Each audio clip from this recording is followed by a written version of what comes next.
इस पे 2 बंदे सवार हैं? एक मिनट खड़ा कर, एक तो इसको खड़ा करे ना, बात सुने मेरी। जी जी इधर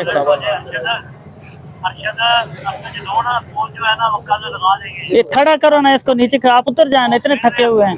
एक तो 2 बंदे जो बैठते हैं ना, 2 बंदे जो बैठते हैं दोनों हेलमेट पहनेंगे सेफ्टी के लिए, ठीक है। और अपना इसकी नंबर प्लेट है आपने दूसरी लगाई फैंसी, असल की तरह। आईडी कार्ड, शनाख्ती कार्ड दो आपका है मोटरसाइकिल, शनाख्ती कार्ड दें आपने। आईडी कार्ड नंबर दे देना, आईडी कार्ड का नंबर।